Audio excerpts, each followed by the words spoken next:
I'm angry, my friends. I'm angry because an organization, the Smithsonian National Institute of American History, that should be responsible for preserving and telling an accurate version of the American story, has turned into nothing more than a political organ for the Marxist left that wants to tear down our national story and remold it, rather, into a story, a false narrative of the oppressed versus the oppressors. In fact, the director of the museum, Anthea Hartig, was set to testify in front of Congress's Doge Committee, and she had a lot to answer for, because it's worse than probably any of us could imagine.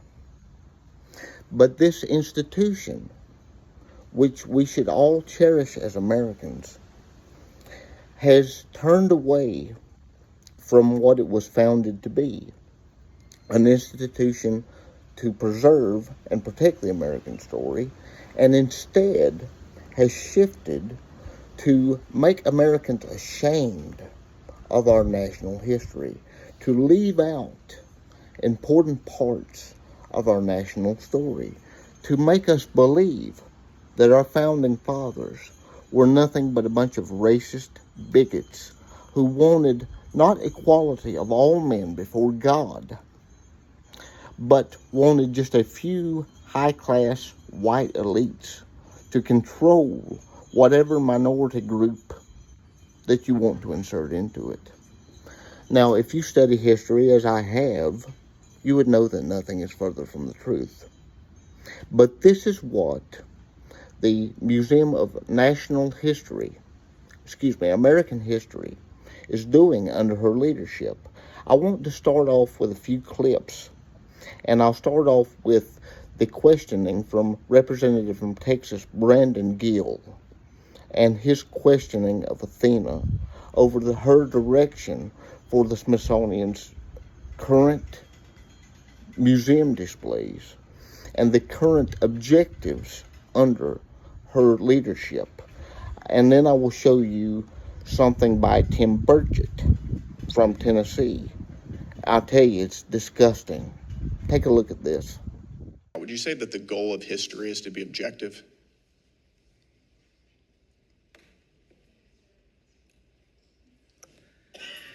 Thank you, sir, for the question. I think that there are many goals of history, and certainly as you collect, as we do, examine evidence, create scholarship. Is objectivity one of the goals of history? We strive to be objective and nonpartisan and not based on any ideology. So it's one of the goals. Doesn't that seem a little bit concerning? It certainly does to me, because as part of this white supremacy document that your organization has promoted, objectivity is a core and defining aspect of white supremacy culture. Do you think that it's the goal of the Smithsonian Institution to promote white supremacy culture? Sir, do you mind sharing with me which document? It's white supremacy culture right here. This is part of the mass action toolkit that your organization has promoted for several years now under your leadership. Are you promoting a white supremacy culture at the Smithsonian? Am I promoting a white? Ma'am, is this a difficult question? No, sir, I'm just thinking about the mass action toolkit. We didn't develop it, but back to your question, no, we're not promoting any ideology. Does it concern you that your goal is objectivity, one of your goals is objectivity, and your mass action toolkit references objectivity as a defining characteristic of white supremacy culture? It's not our toolkit. It is your toolkit. You've been promoting it for quite some time. We did not come up with a toolkit, sir. But you've been promoting it. It is used as a reference, I believe, probably in 2019, 2020. Yes, under your leadership, it has been used as a reference.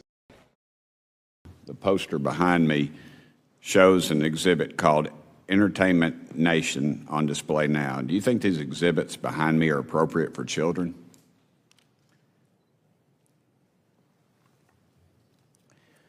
So I recognize some of the images from Entertainment Nation and from, I think, some other sources.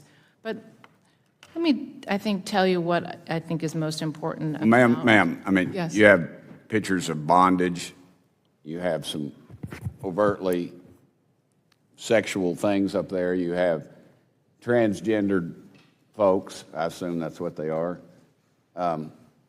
and some, I don't care who it is. I don't care who it is. It's still not a fan, I can tell you that.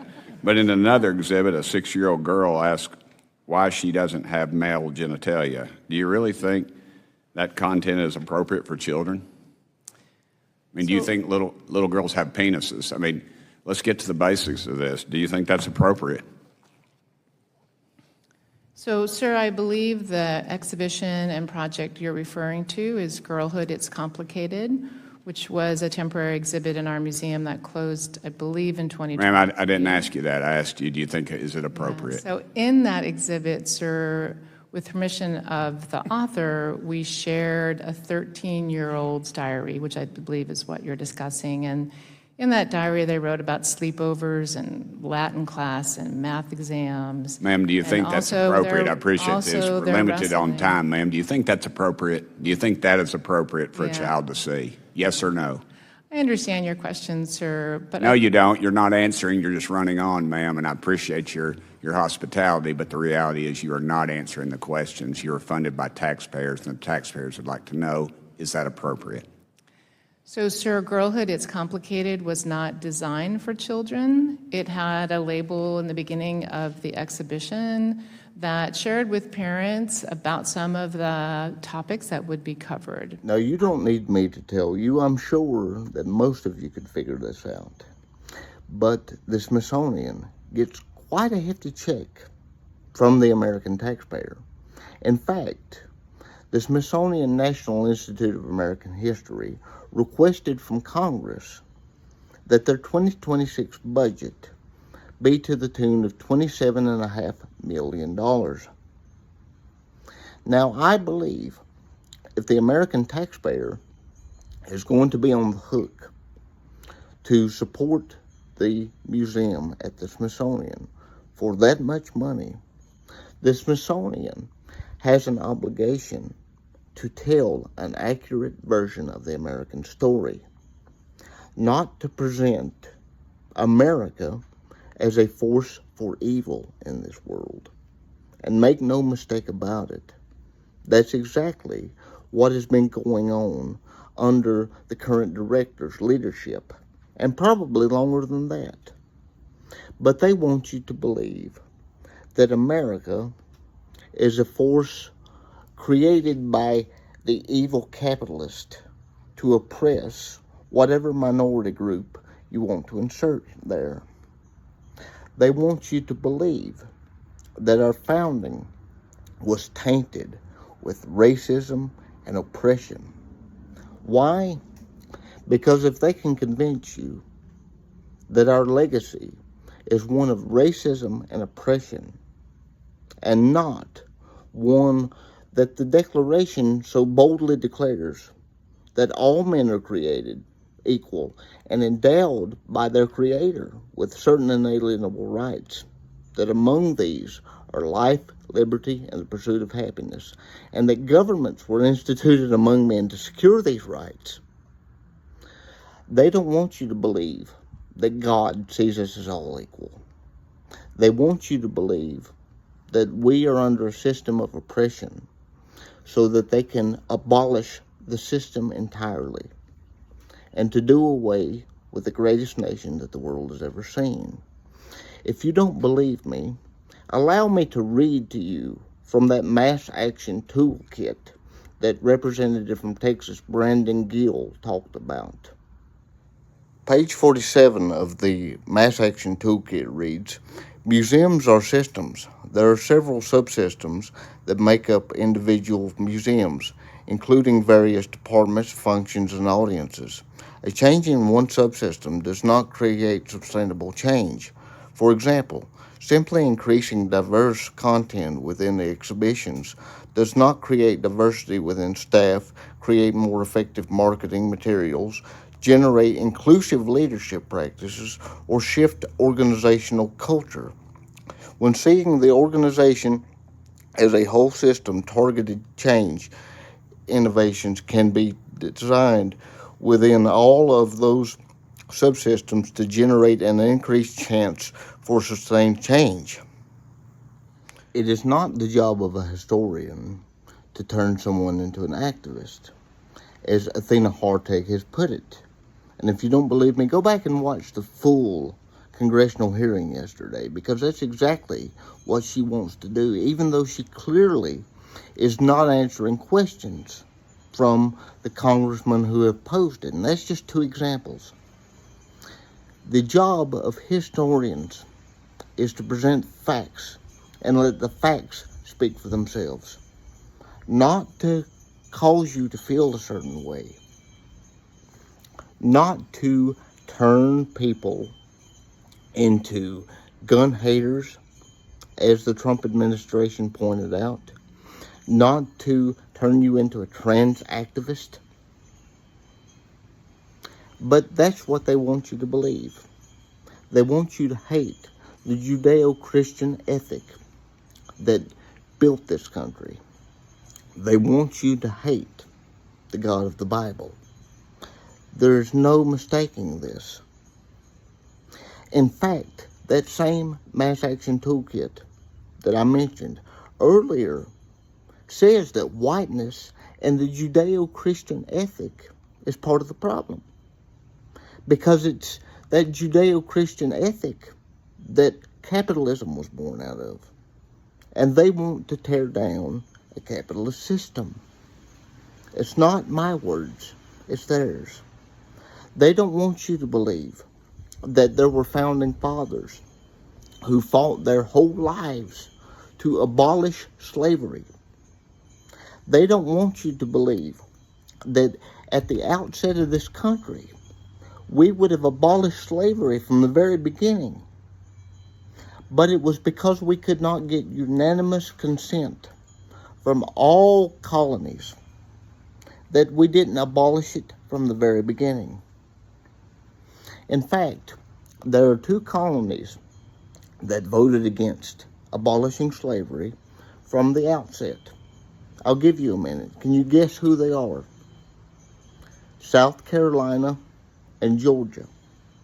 If they had voted in favor of the other 11, we would have abolished slavery in this country from the very beginning.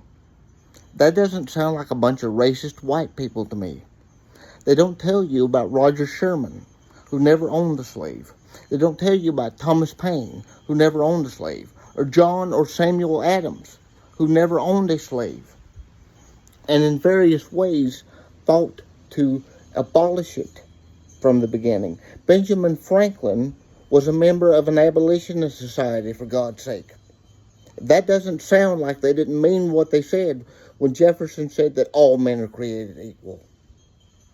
We have a rich, beautiful heritage, and the Smithsonian should not be trying to taint it, my friends. In fact, I believe that $27.5 million that they're requesting should be kept from them.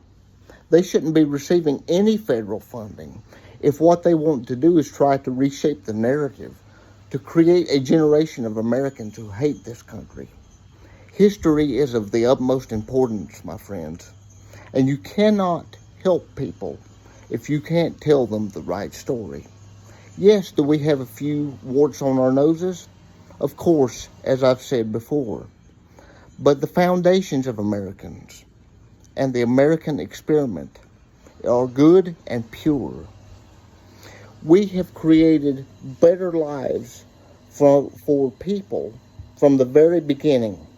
And I will not stand for an organization to try to tear down that legacy and reshape it into something that it never was.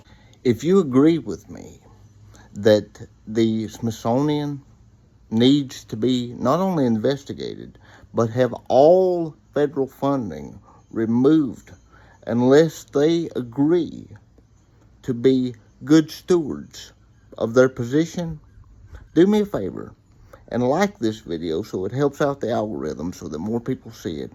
Share it wherever you can, and subscribe to my channel for more content. I'll be making videos in the future that prove the true history of this country. A history that we as all people should be proud of, and that we should encourage our children to learn and to know. Because if we don't know it, God knows we can't depend on people like this to tell the story, because they will have us believing that our country is evil and should be abolished. I'll see you in the next video.